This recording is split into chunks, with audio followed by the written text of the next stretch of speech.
You're listening to WKDW Radio 97.5 and KDWRadio.com, broadcasting from the Bishop West Real Estate Mobile Tower right here in, I guess, rainy, soggy Northport, Florida. I am actually in the car on my way up to Muncie, Indiana to see my son and to help move in his family into the house at Ball State University area. So we are on the road again. And I've got a special guest in the house today. Mr. Deputy Chief is in the house. How you doing there, Chief? Good. How you doing, John? I'm not too bad. So can you give us an update on the city of Northport right now? Yeah. So as of right now, and those that are watching, if they follow the updates through the city through the northportfl.gov/alerts, there's been some updates from the city on the emergency alerts. So pretty much the city of Northport had closed operations for today due to Hurricane Debbie's impacts, but the garbage and everything, recycling, yard waste pickups will continue as scheduled for the city of Northport. So we had some minor flooding in some areas, minor to significant in those areas, but we don't anticipate it to remain there for long. Some areas on Salford, Grove, Granada area along Tamiami Trail, Northport. Some of the areas that we tend to normally, as longtime residents here in the city, expect to see some standing water and some probably not passable for smaller vehicle traffic in the area of the Grove, Granada area of the city. But we are getting some latest reports now of the interstate that's having some washout that currently FHP is monitoring right now. And they have the engineers out there looking at the Sumter and I-75 exit. Looks like it's the northbound side. There's some washout there that we currently are working with FHP and their engineers on determine whether they're going to shut down portions of the interstate on that side of the roadway. So they're currently monitoring that right now.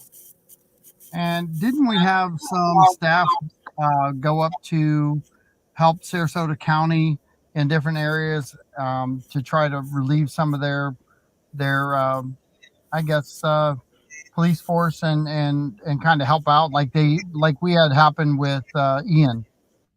Yeah, so really early this morning, the storm had impacted us, not that we thought it would, especially in the city of up in the city of Sarasota County in the north part. We got a call early this morning. The chief got a call from Chief Rex Trochet that parts of their city were underwater, the levels were rising, and that they needed help. So quickly this morning, Chief and I mobilized with our captains, about 13 officers and about 12 to 13 physical assets between high water vehicles, our Bearcat that has the snorkel capability, high water trucks with tow winches on them, and our public works team. Chuck Speak had mobilized 2 airboats to assist the city of Sarasota and their residents in evacuation.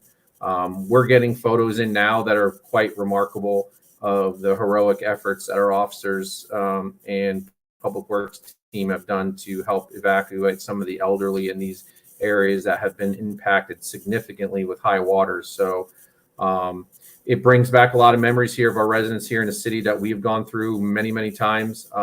We're fortunate this time that the storm spared us here down south. Okay. Yep. So, but we're continuing to monitor our levels, which Chuck Speak and his team feel that is pretty good. But we're kind of blessed, and it's nice to quickly turn the hand to help others when they were there for us. So, absolutely. Well, as always, if the citizens have any comments or questions, if you're listening on Facebook, please feel free to type them in. We are here to answer questions along the way. I appreciate everything that the police department has done, one, for our protections, but also helping out other communities and kind of giving that payback back to the fellow communities around us too, because we count on their support when we're in time of need, don't we, Chris? Oh, absolutely, absolutely. Our you know our community and our first responders, our fire department too. I got a shout out to our fire department that are also up there with their deuce and a half helping out.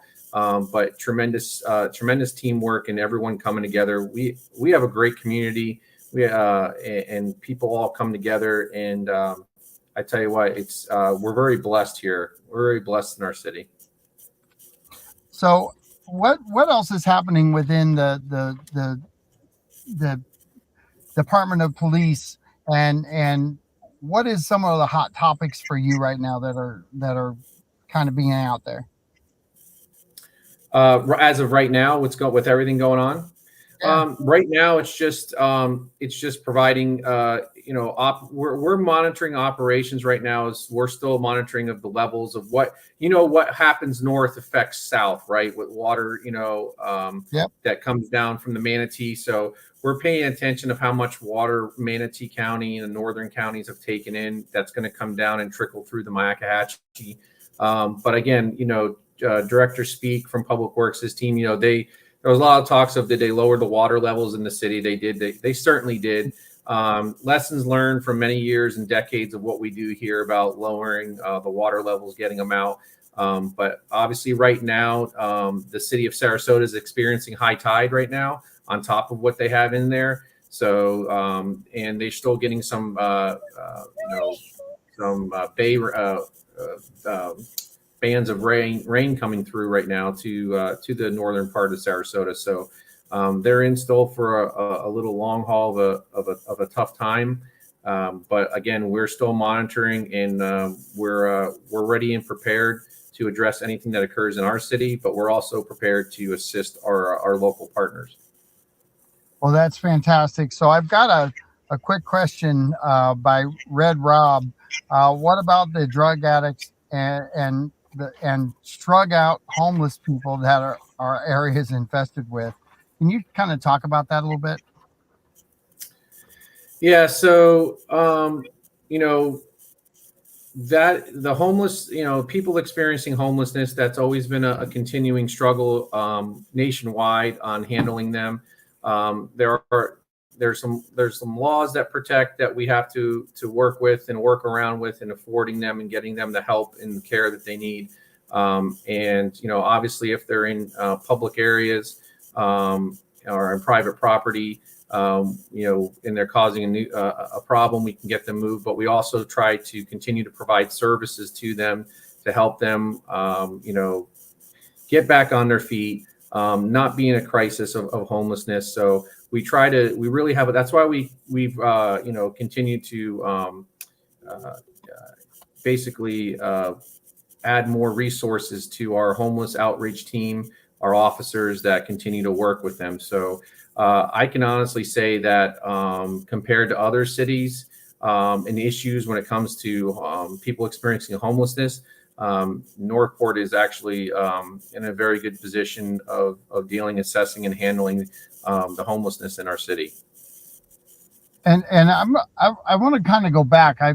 He threw that question out there, and I thought I'd go to it, but I want to go back to the. I now know it's not your expertise, but you've been around Northport for a long time, and we have been managing our canals extremely well. And contrary to what people believe, during Ian, we actually lowered the levels of the canals. But I know this is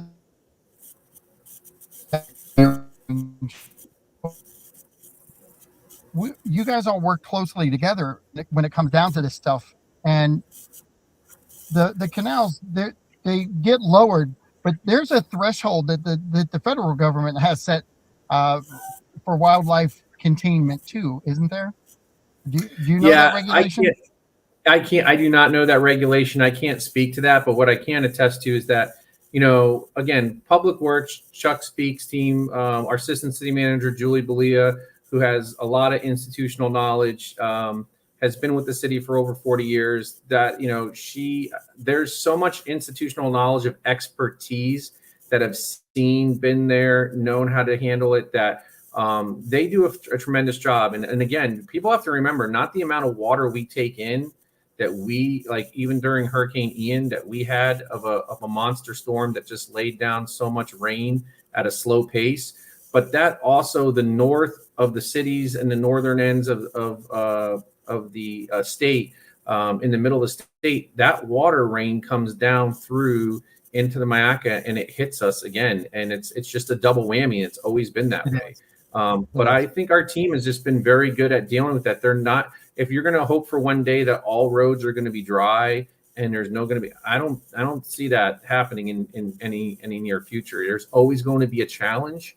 What we work hard and we continue to work hard to mitigate the amount of localized flooding.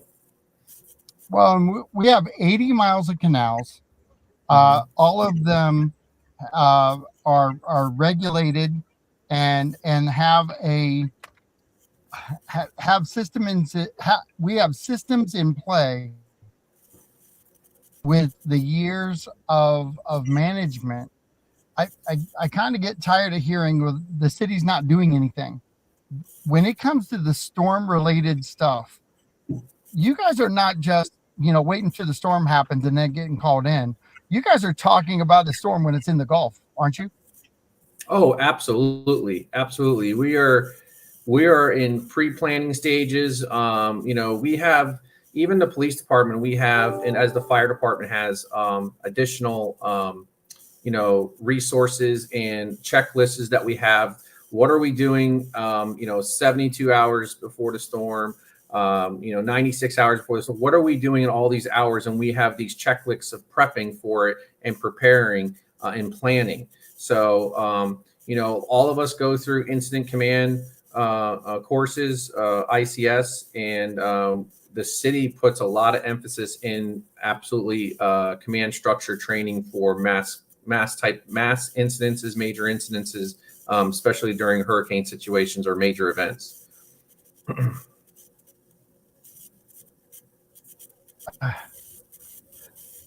Would you mind if I read something that was posted by a citizen? It doesn't necessarily go directly to you, but I read this post on one of the social media feeds, and I find it to be one, very educational because it deals with the referendum. I know that you're an advocate for the referendum. You've been a lifelong resident of Northport. You are an integral part of the safety of our community with the police department, and you're forecasting out building a new one and trying to educate the public on why. And all of these things I think they all go together on the educational basis. Would you mind if I read her statement? Sure. So, neighbor to neighbor, Northport is a city of many wonderful neighbors, and I wonder why a small group of citizens seem to do nothing but complain and don't want Northport to catch up from the past neglect and bad management we had for decades. People condemning the current commission, city manager, city employees for doing what previous commissions refused to do. Our current leadership is doing all they can do to widen streets that should have been widened for decades. Replace water system equipment it breaks, correct bag zoning that limits where needed commercial can go because residential taxes cannot keep up with the improvement of Northport needs. We continue to exist being a bedroom community unless we want our taxes to triple or more, driving out the very people now slandering our commissioners, city manager, and others who are making hard decisions to correct a city that has been broken for a long time. We are now seeing the effects of those decades of neglect with the flooding, lack of water and sewer, bad roads, unaffordable housing, and lack of good paying jobs. Our current leadership is now fighting the hard battles to try to correct from some of those things. But the comments by people on city's Facebook page and other Facebook pages, sorry about this, I'm tired, I've been driving all day, prove there are ways to go. Um, People refusing to educate themselves just to remain bitter and angry, and they only want to drag leadership down with gossip and lies. We have disastrous events coming without the changes our city is trying to make, and we are hurt by serious division in the city. This post, I'm going to tell you, this post was very well written. I'm struggling with it today because I'm trying to read it on my iPhone. I'm on Northport Neighbors. It is written by Carol Richardson, and people need to go to Northport Neighbors and look up the post "Neighbor to Neighbor" by Carol Richardson. It is a truthful post of what we're going through in this city. I don't want to talk backwards, Chris. I actually want to talk forwards, because this current commission, city manager and city staff, and police chief, your deputy chief, Chief Titus, all of you at City Hall are driven forward in the messaging that you're trying to get out to the community. You heard a portion of this, and I know it isn't your job to convince everybody why they should just chill out and get educated before they go vote. Don't listen to a lot of the social media information that's out there. Go get educated, understand the cause and effect for your vote, because that is real. As far as like our current leadership, I kind of take great offense to any time that it's thrown in the ring like we're not prepared. This storm, you guys were preparing for this storm long before the storm was coming. You've been preparing for this storm because of Ian, and you guys have done all of that groundwork because of that. We got waterways. We got 80 miles of waterways here that other communities don't have to deal with. All of these things matter. And what would your advice be? And I'm going to stick with the referendum. What would be your advice for people to learn, and why they should learn about the referendum? Oh, John, that's a lot. So yeah, can you hear me all right still? I can. Okay. So yeah, that was a very impacting letter or statement. Whoever that she wrote, it's very very humbling to hear that. Our commissioners, especially now, are definitely in a trying time. They're making tough decisions, but they're making the right decisions because they know what's the right decision based on the information they have. Hold on, Chris. Yep. Hold on. So go back. They're making the right decisions.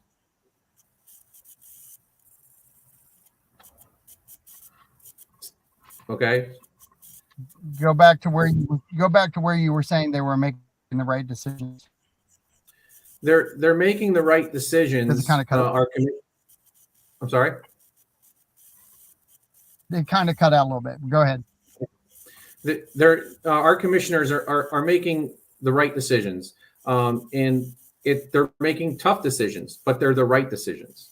And they're making these decisions based on the information that they have, based on experts, teams that are here, the financial aspects, the finance director team, the consultants, and all that.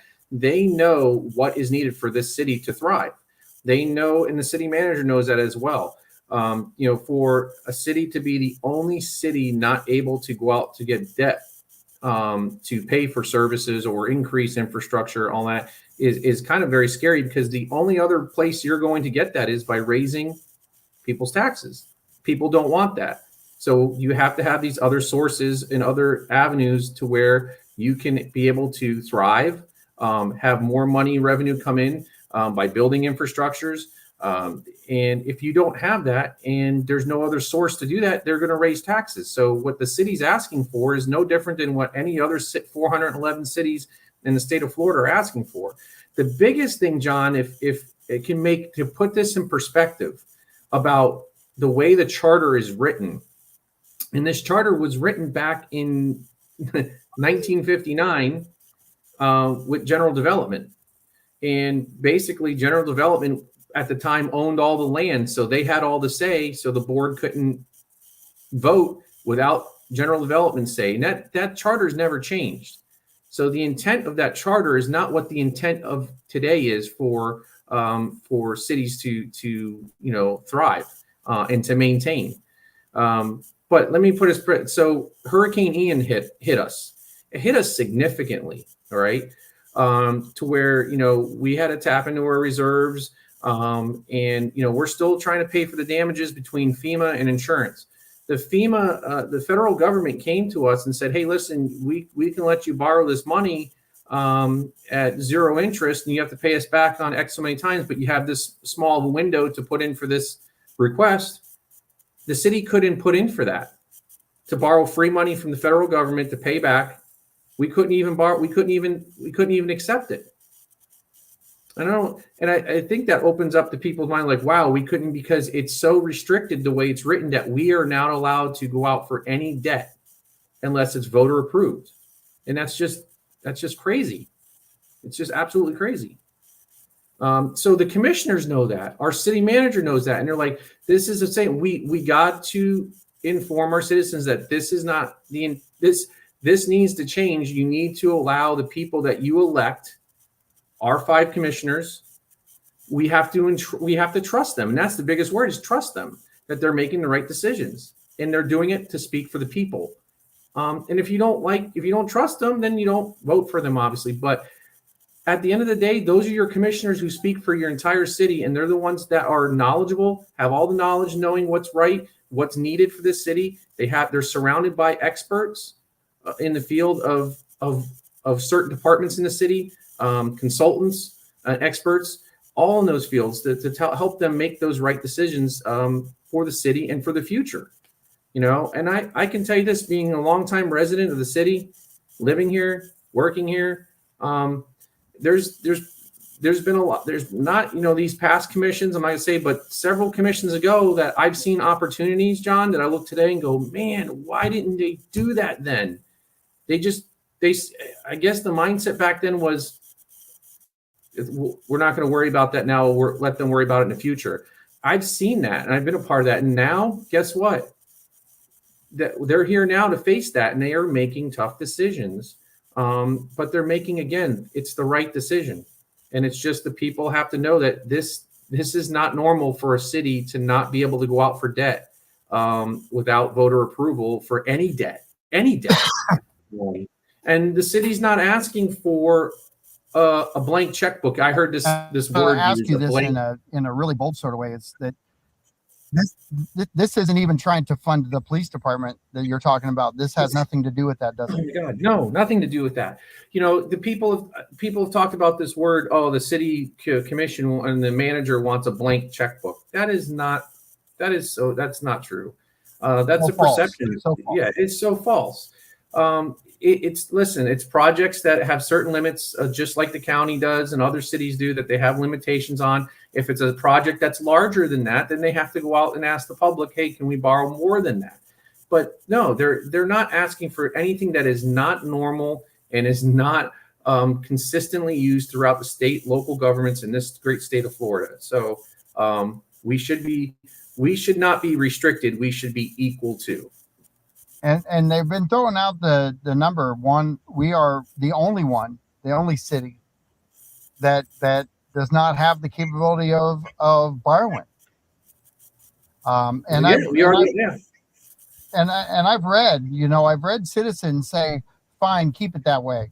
Okay, that's all well and good, but there's something to be said about going through Ian and finding out that our reserves are important to our city. First off, they are important, and we were set up for success for Ian to hit.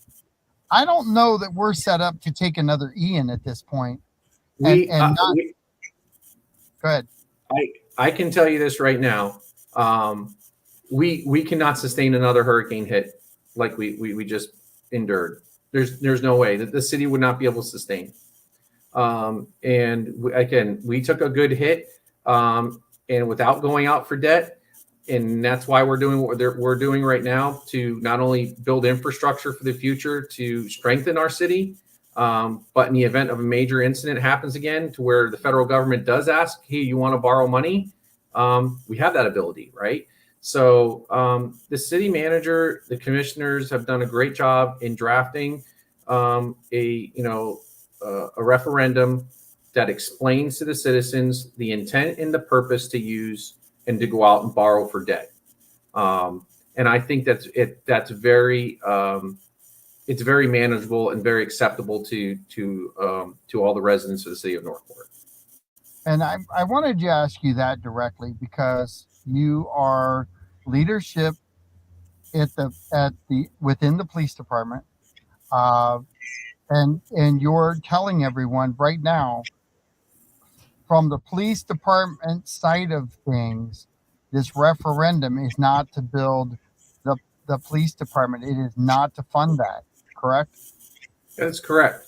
So we plan, John, the commissioners approved 100% design of the new police headquarters that the city knows, and great to our commissioner, our city manager, of knowing the critical need of a new headquarters that we're in right now. Yep. They have pushed forward, invested, funding into our police headquarters moving forward. There's going to be a point, probably sometime next year, where they are specifically independently going to ask specifically for the residents to ask to borrow money for the police headquarters. But what's in November has nothing to do with the police headquarters for that. That's awesome. So I do want to say this. When it comes to the social media stuff, you guys are pretty active out there. The city is very active on trying to get the word out there. And I think they've done a much better job in recent years combating the bad players and the bad information that's out there.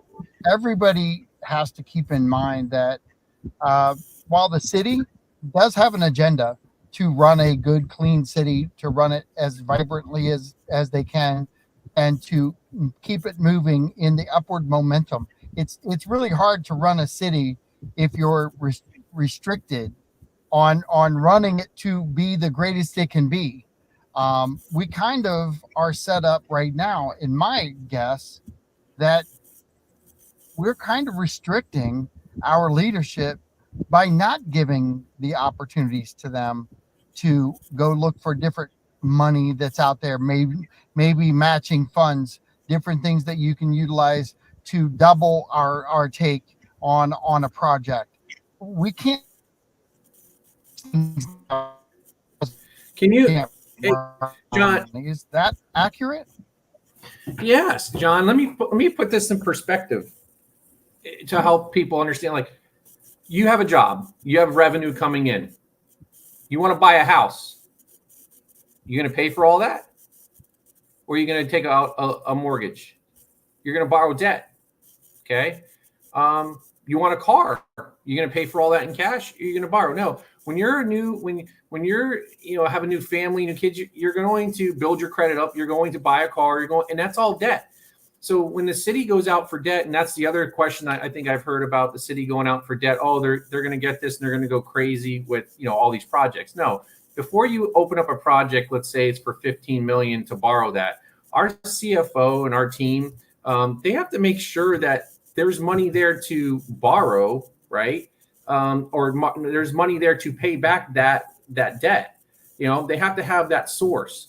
They can't just borrow money and then not have any way to pay it back. So it's no different than how you and I normally we live. We live to pay we know how much our money comes in to pay for our mortgage. We know how much it is to pay for our cars, and so on and so forth. So our boats or whatever reckoning, if you make more money, you have more revenue coming in, you want to buy something, you go, so on and so forth. It's the same in government. Okay. But imagine if you didn't have enough money coming in, but you needed all these things. You had more kids coming in. You can't go out for debt.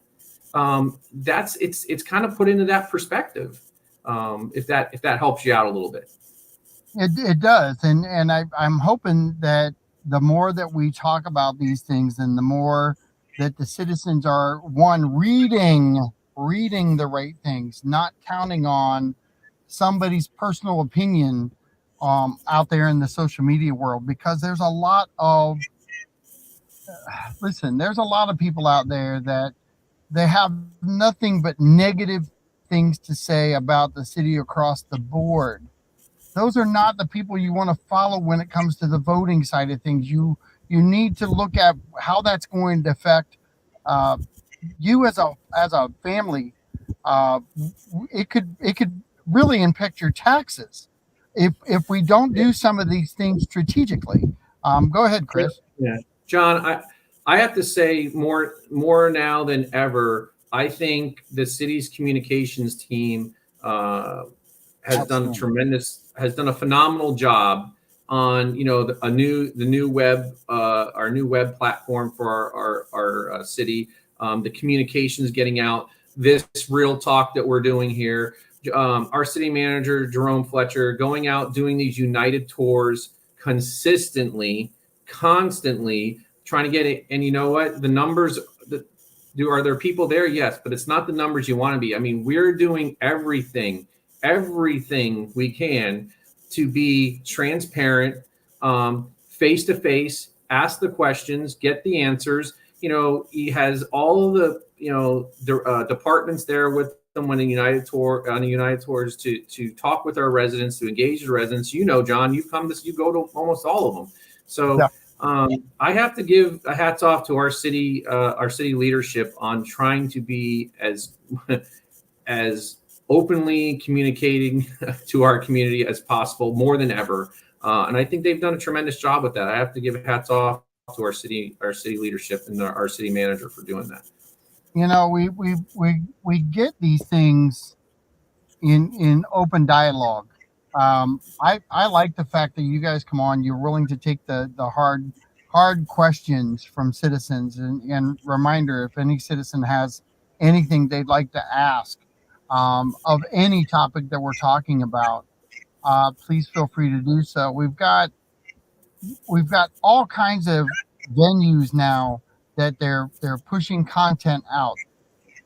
At what point does the citizen have to take some responsibility to start doing some of their own research by just clicking on, like, the city website, getting educated, going to a Northport Forward United tour and asking questions and engaging?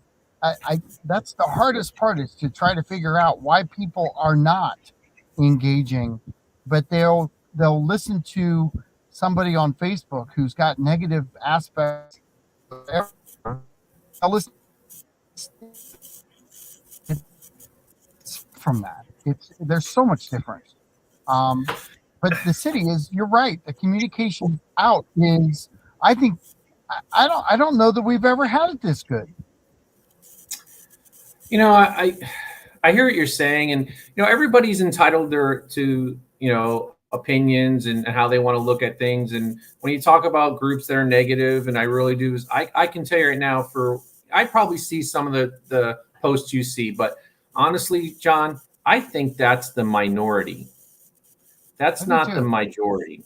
Okay. And guess who your majority people are? And it's just the way it's always been, silent, Right. because they don't buy into it. They don't get involved. They don't have time for that.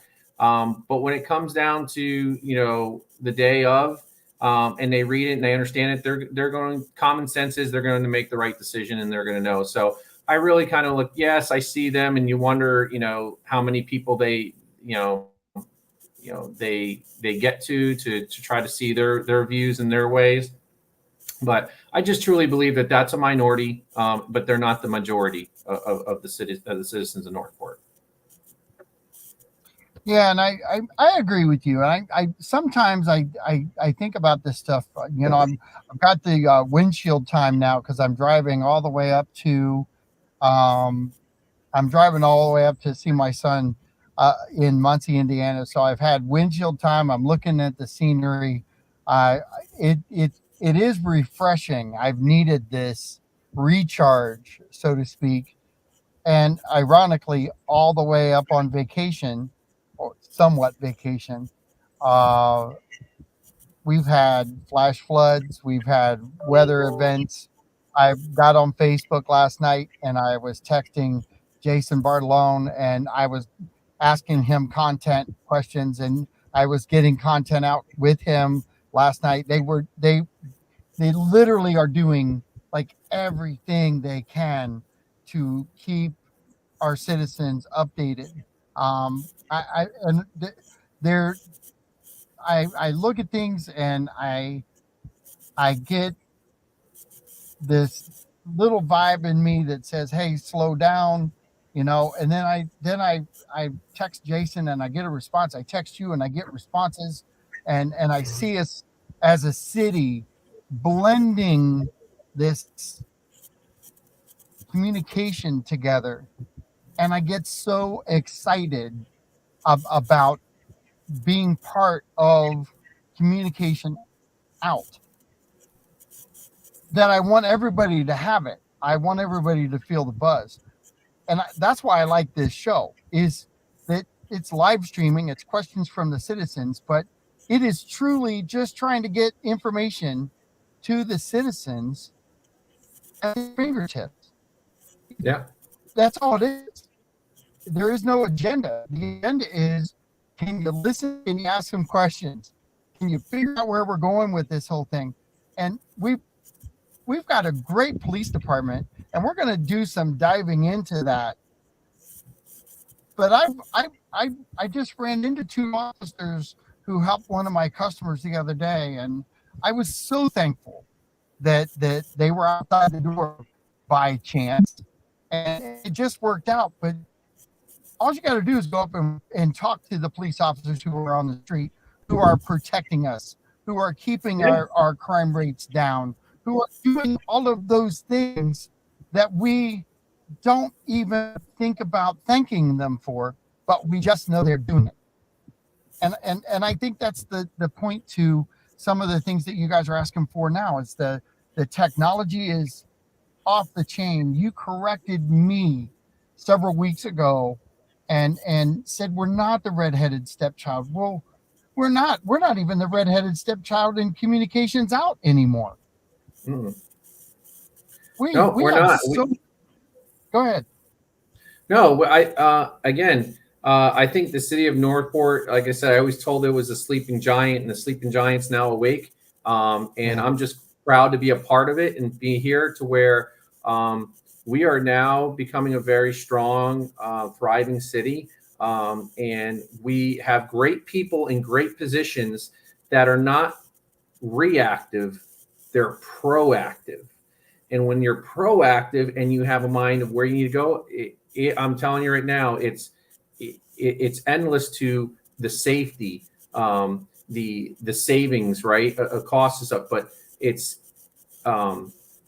going to be to where a place where people are going to go going, we need to be doing what they're doing. I want to live there.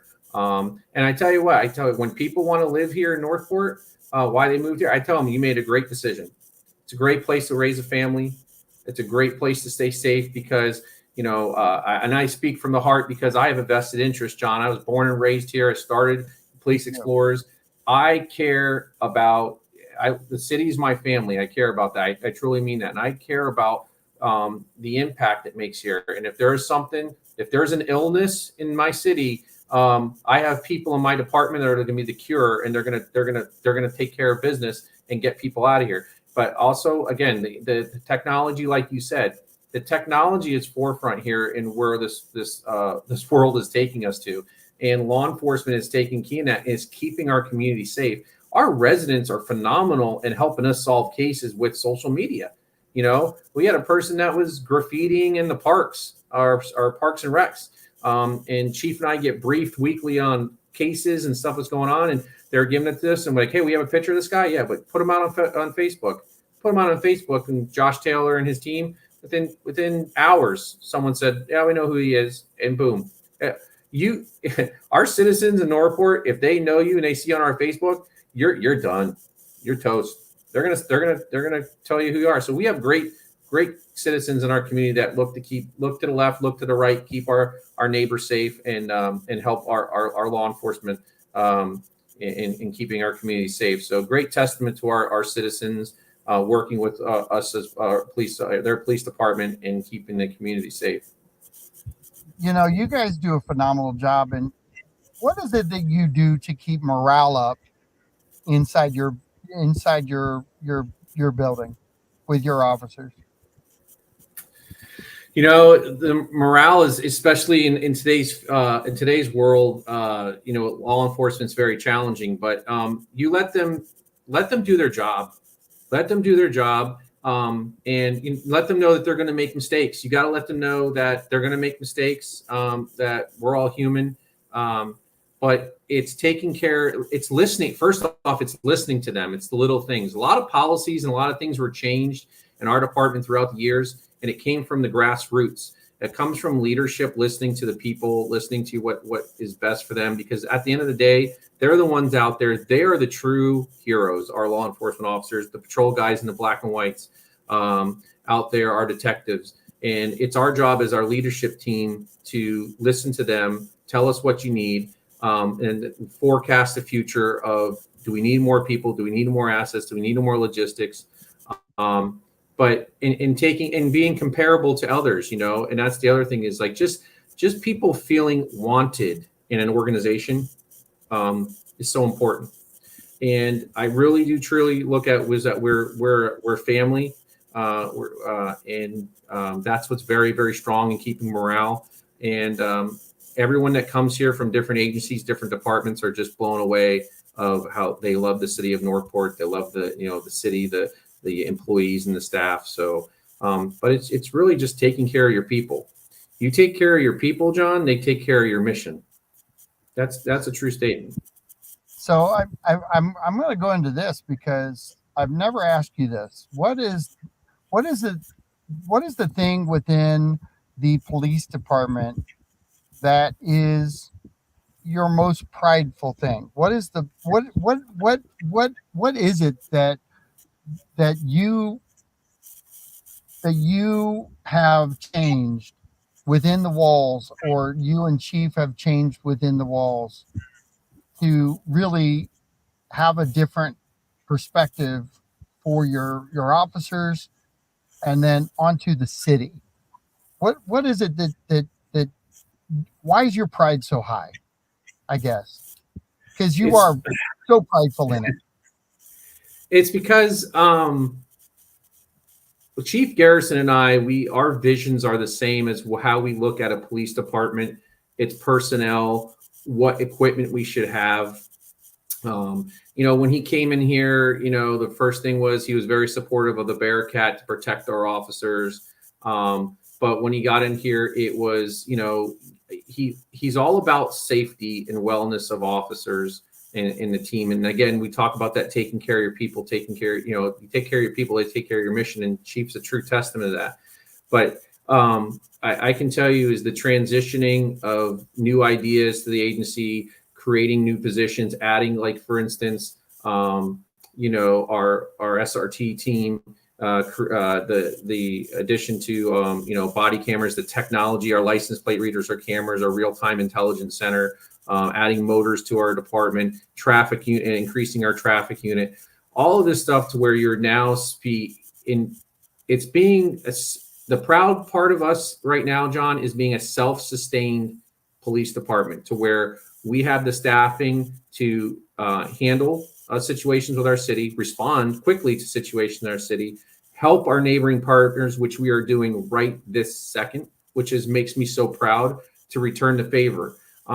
When you are knocked on the ground and kicked in the gut on a hurricane, and you see cars rolling in a mass convoy, that feeling and that emotion I can't explain. Before this phone call, the second in command of Sarasota Police Department called me, Scott Mayforth, and said, "Thank you guys so much, Northport, for helping us." He goes, "I can tell you right now, your guys' entry coming into our city and rolling up to the scene was breathtaking of support. When they saw the convoy of police cars and assets coming in, I know that feeling. The greatest feeling is returning that feeling, giving that feeling back to somebody else when they're hitting the gut and they're down on their luck. To help, being a police officer, not being able to help others, not having enough resources at the time, that is it's sickening to me. I can't even imagine. So getting those guys up there to help, and again, there's some great pictures out there that I'm sure Josh is going to put out soon. But again, I think it's right now is the greatest part is that we are a strong police department, and we're continuing to grow and thrive. And that's what makes me most excited about the agency, where we are now and where we're heading to be. So you've got how many police officers do we have today?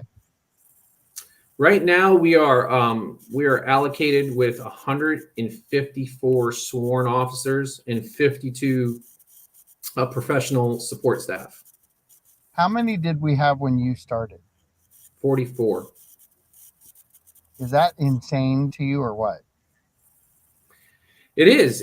And like I told you, there are stories about the city, the city of Northport, where when I was a rookie cop, Toledo Blade, you couldn't cross over. There were no street signs out there. There were these concrete, I call them like street, your parking lot blocks. They were just white, solid, stenciled street names in them, and stenciled the street name on the road for the helicopter. But there was nothing past Toledo Blade. There was nothing at all. And it's just remarkable just to see the growth and the explosion that the city's had. I always felt, even many, many years ago, the amount of staffing we had. And that's the other thing is that, we're hiring officers in our growth. We were behind the curve with hiring and staffing when we were many years. And that's why that consultant that came in here that did a study analysis, the experts that came in and said, listen, you need to be hiring 14 officers to 16 officers for the next 6 years. And then from there, you drop down for 10. That's all laid out for the city manager that's been following that path, because, we are doing a lot more with a lot less. And that's my biggest fear, is that becomes challenging to the workload of staffing in our city, that people get burnt out very quickly. That's one of the things that you got to be very, very careful for, because people that are overworked, and they're not going to want to stay. They're not going to want to be here. So you got to find that balance, and that's why we're trying to increase the staffing to the levels of our citizens, our calls for service, and our population. So Eric Davis, thanks for chiming in, Eric. Y'all need to have more meet your local officer events so that the community can come together and give back to our local law enforcement officers and help them out in a proactive way.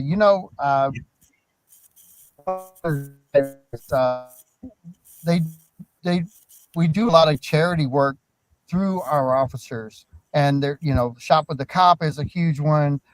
There's just all kinds of things that our police officers really dive into and are an asset to our community on a give back sort of program. How do you feel about that, Chris? You broke up a little bit, John, on the give back. Can you say that a little bit again? Well, they did the like Shop with the Cop and different things like that.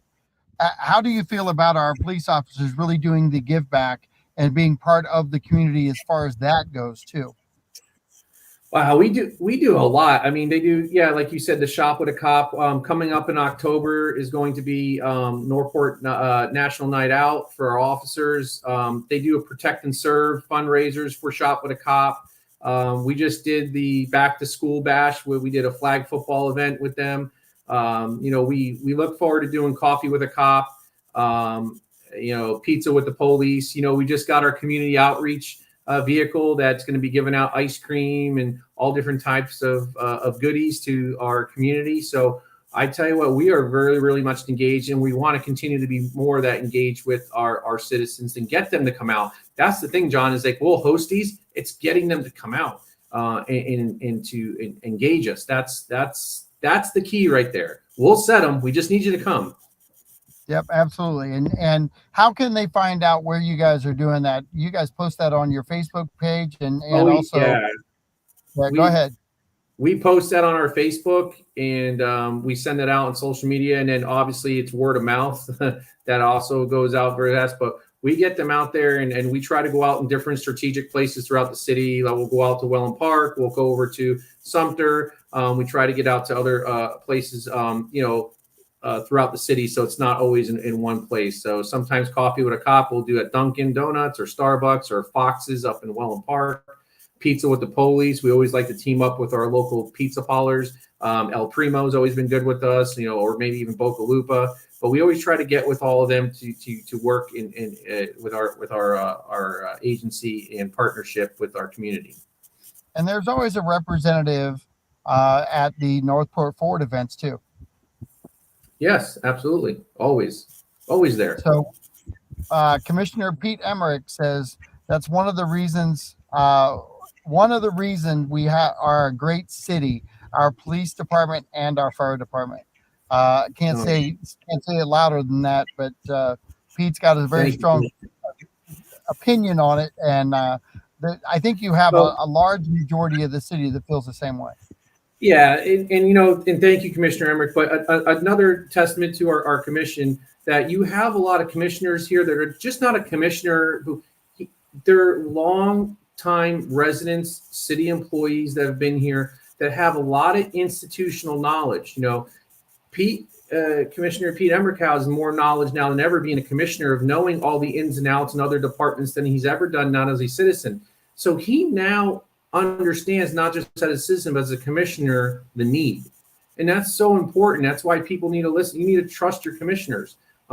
We can have matters of opinions and difference now, but at the end of the day, when it's saying this needs to be done, and you have the city staff, your professionals, telling you this needs to be done, you got to trust them. You have to trust them. Absolutely. I've got about a minute left. One, I want to thank you for taking time out of a really, really busy and hectic day, I'm sure, for you as far as your phone calls and dealing with some of the things you had to deal with over the weekend. I just appreciate you taking time out to be part of the live streaming and 97.5 FM, and really giving your time back to us as citizens to hear some insight from the police department's point of view. I think it's very valuable to continue these, and I am really excited about really diving in and getting into some of the new technology that we have out there and getting these conversations going with the citizens also. Yeah, absolutely. And thank you, John, for hosting this once a month with us. I think this is a great way to have a conduit between our local law enforcement agency and our citizens of a great city of Northport. So thank you, John, for always doing this and thinking of us. No problem. I appreciate you. I'm going to be heading back, but Northport, stay strong. Really be uplifting anytime forward. Chris, thanks so much. Tell Chief I said hello, and great job, guys. Just keep it up. All right, buddy. We'll talk to you soon. This is John Rawlings for KDW Radio 97.5 saying thanks. Have a great day and be safe out there.